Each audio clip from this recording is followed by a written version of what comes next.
Bajet 2022 dijangka akan dibentangkan pada penghujung minggu ini iaitu pada Jumaat dan pastinya antara perkara lain yang mendominasi sidang Dewan Rakyat pada minggu ini adalah berkenaan dengan pilihan raya negeri Melaka. Kita tidak boleh nafikan SOP masih lagi kita tunggu keputusan rasmi berkenaan dengan apakah bentuk SOP yang akan dilaksanakan pada PRN ini. Untuk mengulas lanjut berkenaan dengan perkara ini berada di talian adalah Amirul Munir Mohamad yang merupakan Ketua Eksekutif Jawatankuasa Khas Pembaikan Sistem dan Undang-Undang Pilihan Raya Jabatan Perdana Menteri. Encik Amirul, terima kasih kerana sudi bersama dengan Isra Awani. Pertama sekali kita recap apa yang berlaku di Dewan Rakyat pada sebelah pagi tadi. Wujud ketegangan sedikit, persoalan di antara pihak Blok Pembangkang dan juga kerajaan berkenaan dengan SOP PRN ini, di mana pertama mereka menyatakan bahawa wujud ataupun double standard di antara pematuhan SOP MKN KKM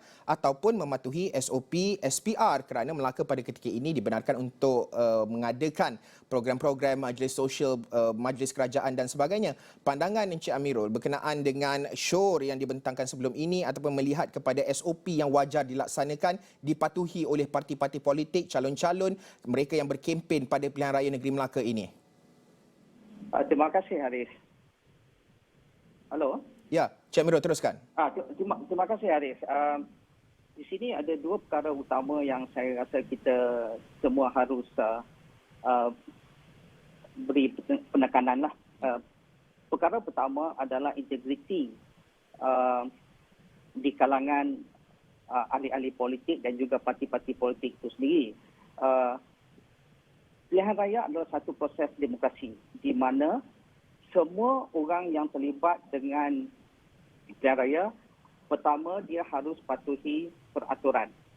Dalam keadaan kita di sini di mana satu adalah peraturan melibatkan KKM dan juga MKN dan lagi satu SPR. SPR hanya peraturan yang ditentukan oleh SPR akan dilaksanakan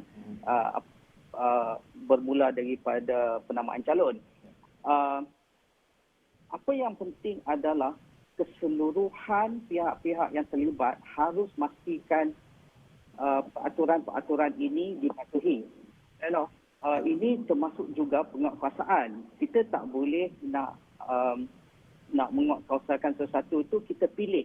Yang mana menguntungkan satu pihak tersebut akan menggunakan satu undang-undang. Yang mana yang tidak menguntungkan dia akan menggunakan peraturan yang lain.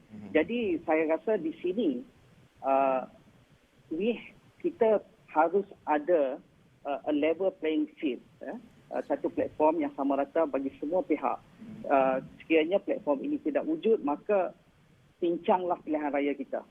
Itu secara asasnya lah. Ya. Encik Amirul, antara perkara yang dibangkitkan di Dewan Rakyat juga adalah berkenaan dengan untuk memberi ruang dan juga peluang kepada semua parti politik secara adil untuk berkempen di media arus perdana seperti apa yang dilaksanakan di Singapura. Pandangan Encik Amirul sendiri berkenaan dengan cadangan yang dikemukakan di Dewan Rakyat tersebut.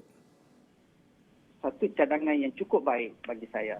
Bukan hanya di Singapura, di banyak negara-negara lain, New Zealand, Australia dan sebagainya. In fact, secara faktanya di New Zealand misalnya, apabila ada pilihan raya, satu channel, satu saluran TV, this is a national TV station, diperuntukkan untuk kesemua parti-parti politik. Ya? Jadi, di sinilah yang saya katakan tadi itu, kita kena ada satu lapangan yang sama rata untuk semua.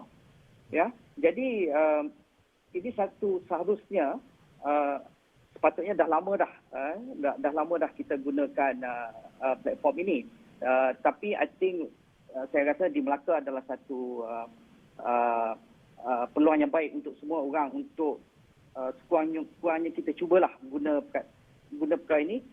Kerana ini akan membantu untuk mengekang penularan pandemik COVID-19 yang kita masih lagi hadapi sekarang ini, walaupun agak reda, tapi saya rasa ini bukanlah satu risiko yang rakyat boleh ambil.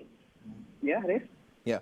Cik Amirul, akhir sekali secara ringkas berbaki 1 minit ini, pandangan Cik Amirul, adakah wajar untuk PRN pada kali ini dijadikan sebagai benchmark dalam melihat pada masa sama risiko yang disebutkan tadi, melihat apa yang berlaku pada Sabah tempoh hari?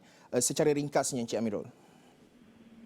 Saya rasa pilihan raya harus diadakan kerana itulah undang-undang. Apabila pembubaran berlaku, pilihan raya mesti dilakukan. Ya. Dan kita patut belajar daripada Sabah dan juga pengundi-pengundi patut belajar. Inilah satu cara yang terbaik untuk pengundi untuk kalau kita nampak calon ataupun parti yang tidak mematuhi peraturan, even sebelum dia menjadi wakil rakyat lagi, adakah kita mahu melantik orang sebegini untuk menjadi wakil kita di Dewan Undangan Negeri? Jadi terpulang kepada rakyat, pengundi untuk menilai nilai-nilai integriti di kalangan calon-calon yang menawarkan diri mereka untuk menjadi wakil rakyat, sama ada mereka betul-betul layak ataupun sebaliknya. Baik. Terima kasih Cik Amirul Munir Mohamad yang merupakan Ketua Eksekutif Jawatankuasa Khas Pembaikan Sistem dan Undang-Undang Pilihan Raya Jabatan Perdana Menteri, dan pastinya Esro Awani akan terus membawakan perkembangan lanjut apa yang berlaku di Melaka, bahang politik menjelang penamaan calon pada bulan hadapan serta proses pengundian. Laporan komprehensif akan kami bawakan di pelbagai saluran di platform media sosial serta di esroawani.com. Terima kasih Encik Amirul Munir Mohamad.